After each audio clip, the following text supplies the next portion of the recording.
आइए जानते हैं पूरे बिहार की हर छोटी बड़ी खबर सिर्फ 15 मिनट में। लेकिन उससे पहले आप हमें कमेंट में जरूर बताइए कि ये वीडियो आप बिहार के किस जिले और किस गांव से देख रहे हैं।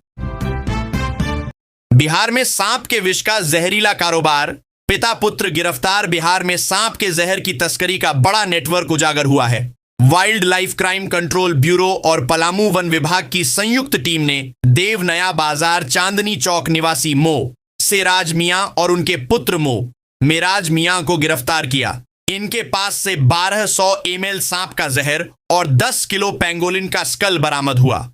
गिरफ्तारी के बाद 7 और तस्करों को पकड़ा गया, जिनमें गया, गढ़वा और पलामू के लोग शामिल हैं। अब तक कुल 10 तस्कर गिरफ्तार किए जा चुके हैं। अधिकारियों के अनुसार गिरोह कई जिलों 1200 ml सांप का जहर और 10 किलो पेंगोलिन का स्कल बरामद हुआ। गिरफ्तारी के बाद 7 और तस्करों को पकड़ा गया, जिनमें गया, गढ़वा और पलामू के लोग शामिल हैं। अब तक कुल 10 तस्कर गिरफ्तार किए जा चुके हैं। अधिकारियों के अनुसार गिरोह कई जिलों में फैला है और जांच की जा रही है कि इसके तार अरब देशों से जुड़े हैं या नहीं। बिहार में 2030 तक कोई नहीं रहेगा। बेघर नीति सरकार ने ऐलान किया है कि वर्ष 2030 तक राज्य में कोई भी बेघर नहीं रहेगा। प्रधानमंत्री आवास योजना ग्रामीण के तहत अब तक 39,14,547 गरीब परिवारों को पक्का घर दिया जा चुका है। इस पर 53,000 करोड़ रुपए से अधिक खर्च हुआ है। योजना के तहत प्रत्येक लाभुक को 1,54,000 रुपए की सहायता राशि दी जाती है, जिसमें आवास निर्माण, मनरेगा मजदूरी और शौचालय निर्माण शामिल है। पिछले 7 वर्षों में 36 लाख से अधिक मकान बन चुके हैं। दूसरे चरण में 12 लाख से अधिक लाभुकों को स्वीकृति दी गई है और लाखों को किस्तें जारी की गई हैं। सरकार का दावा है कि भवन विहीन हर परिवार को घर मिलेगा और इस दिशा में तेजी से काम हो रहा है। आरा में बनेगा फ्लाईओवर और रेलवे ओवरब्रिज। आरा बक्सर 4 लेन से आरा सासाराम रोड को जोड़ने वाली महत्वपूर्ण योजना पर काम शुरू होने वाला है। असनी बामपाली लिंक रोड निर्माण के लिए भारतीय राष्ट्रीय राजमार्ग प्राधिकरण ने अंतिम सरहदबंदी का काम शुरू कर दिया है। भूमि की पैमाइश कराई जा रही है और निर्माण एजेंसी तय कर दी गई है। वाराणसी की चंद्रावती कंस्ट्रक्शन और बिहटा की कंपनी इस सड़क का निर्माण करेगी। इसके बनने से पटना से सासाराम जाने वाली गाड़ियों को शहर में प्रवेश किए बिना वैकल्पिक मार्ग मिलेगा।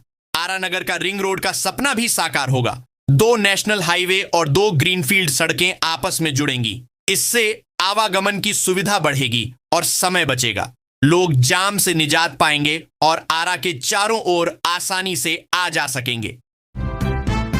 पूर्णिया सांसद पप्पू यादव पर कांग्रेस बागियों का गंभीर आरोप। बिहार चुनाव 2025 से पहले कांग्रेस में कलह तेज हो गई है।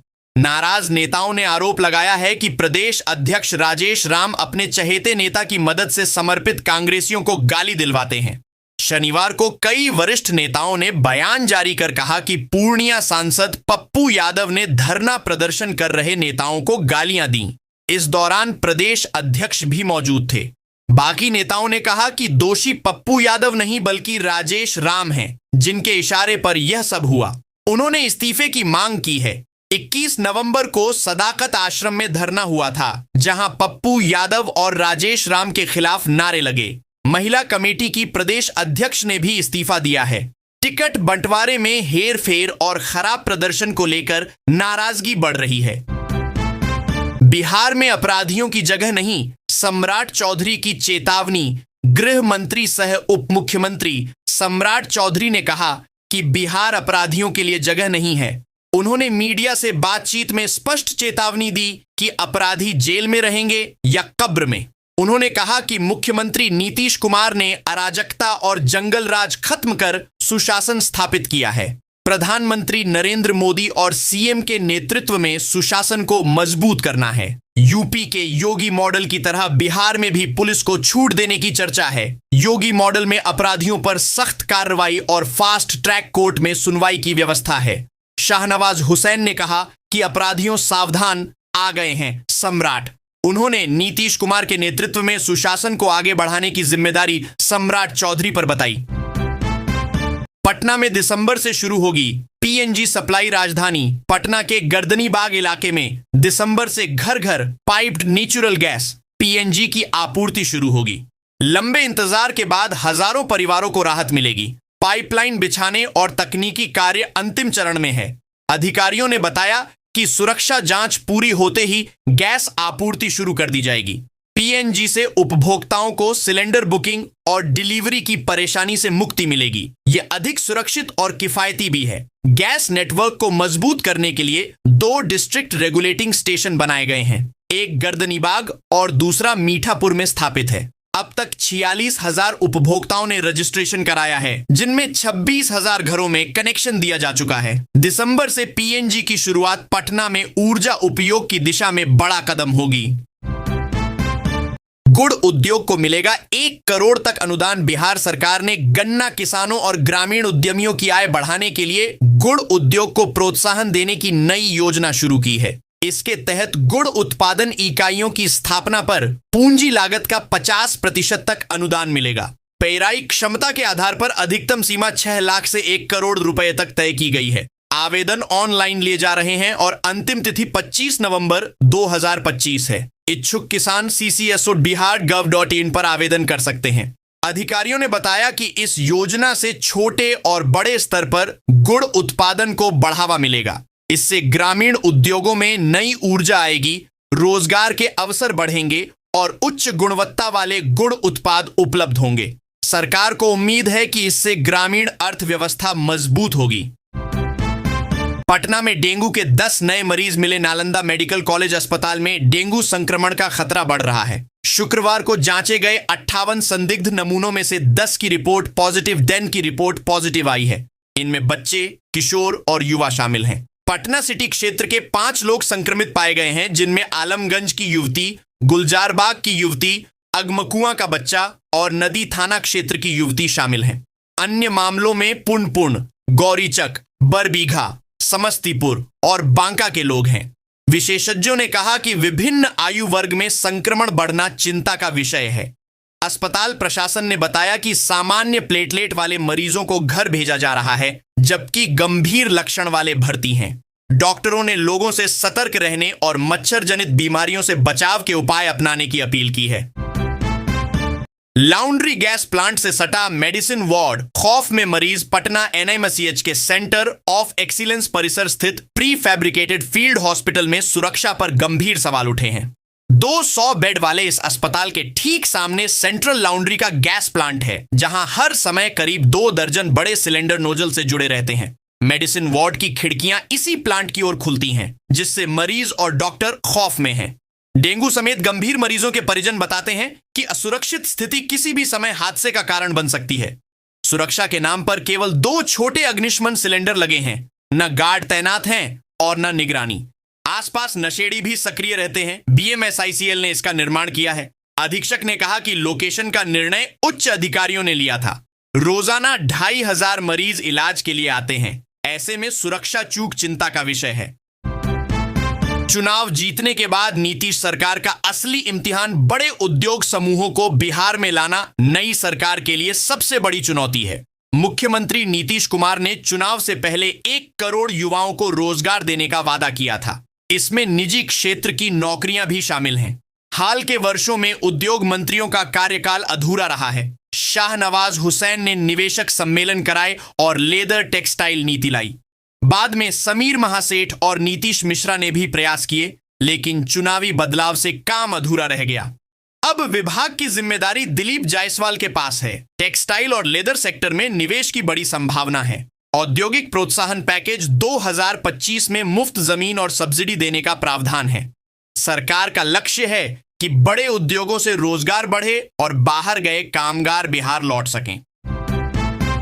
पटना के स्मार्ट बस स्टॉप बदहाल। राजधानी पटना में करोड़ों रुपए खर्च कर बनाए गए स्मार्ट बस स्टॉप बदहाली की कगार पर हैं। बसें यहां रुकती नहीं, जिससे अवैध कब्जा हो गया है। कहीं दुकानें खुल गई हैं तो कहीं कपड़े सुखाए जा रहे हैं। चिड़ियाघर बस स्टॉप पर रूट डिस्प्ले टूटा पड़ा है और शेड उखड़ा दिखता है।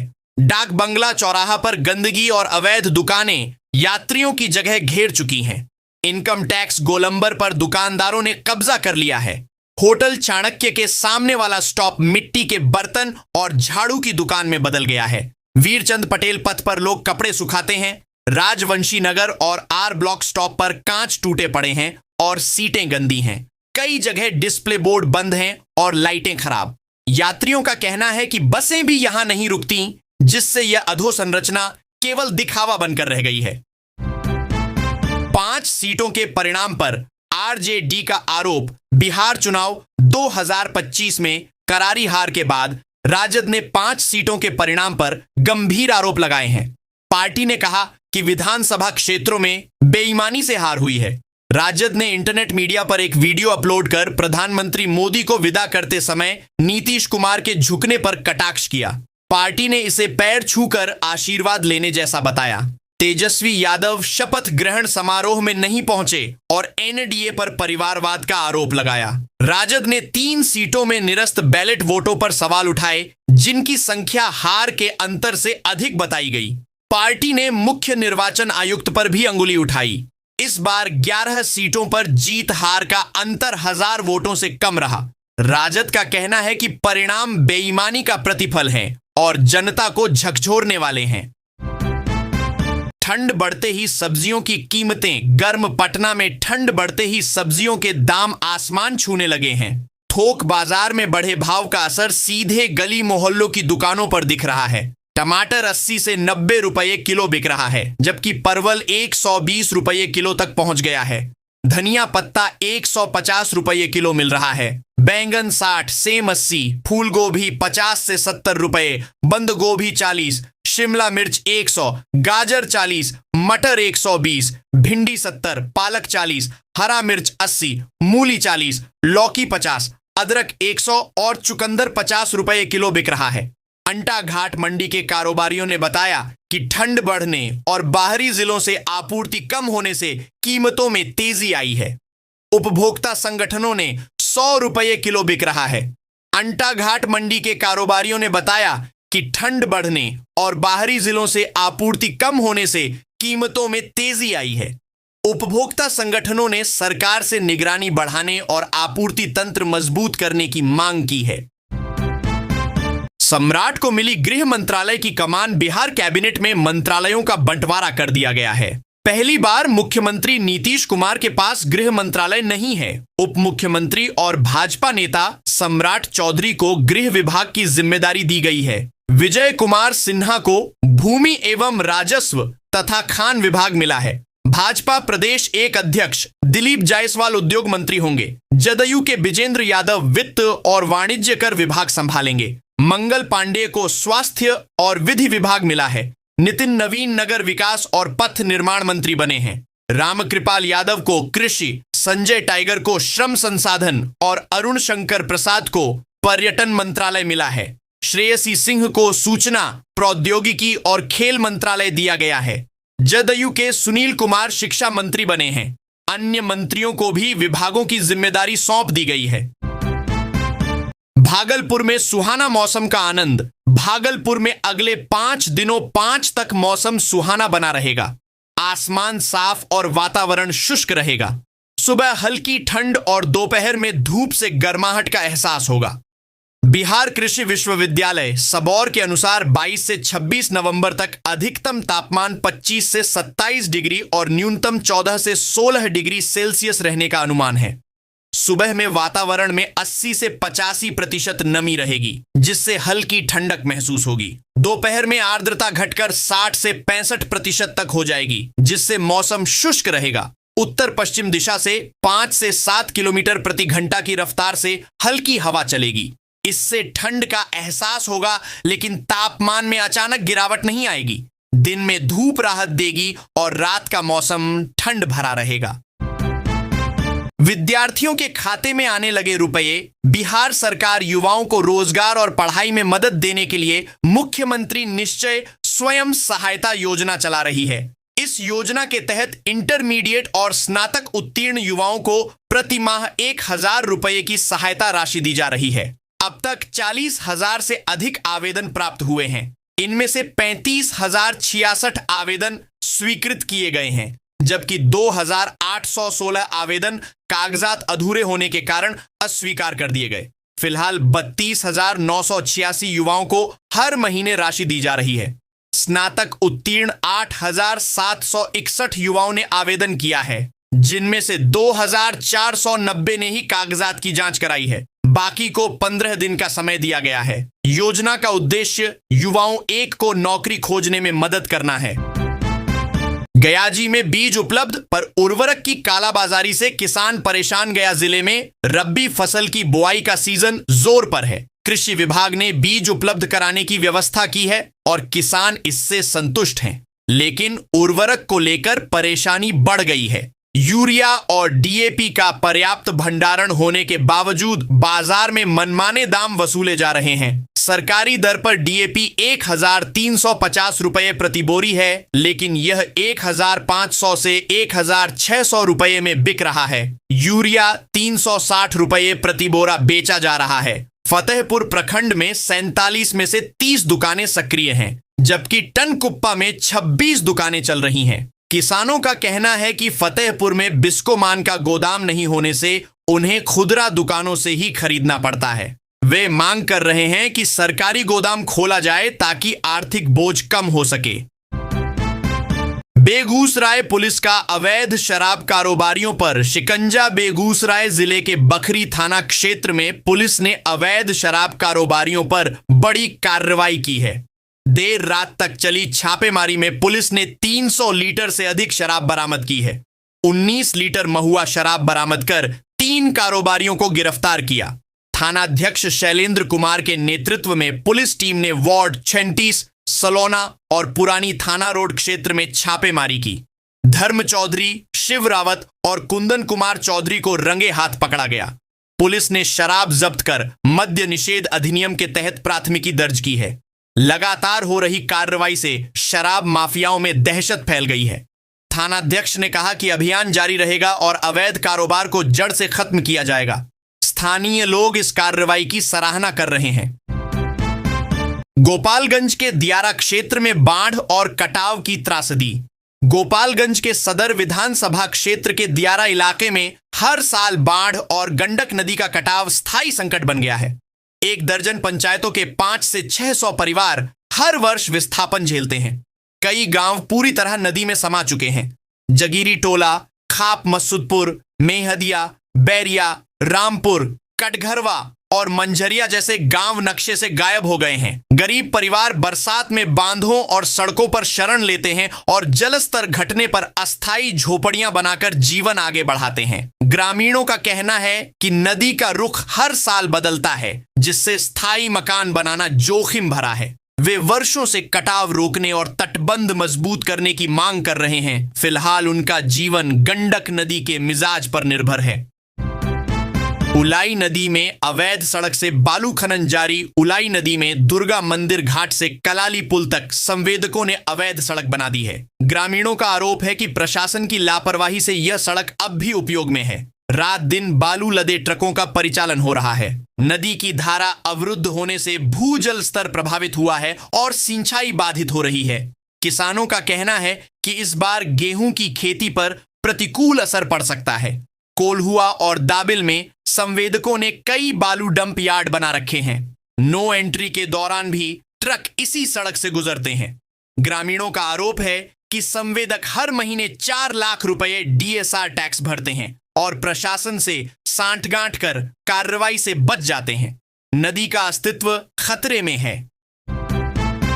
सौर ऊर्जा से रोशन होंगे घर। प्रधानमंत्री सूर्य घर मुफ्त बिजली योजना को तेजी से लागू करने की तैयारी शुरू हो गई है। बिजली विभाग का कहना है कि यह योजना उपभोक्ताओं को आर्थिक मजबूती देने के साथ पर्यावरण संरक्षण में भी अहम भूमिका निभाएगी।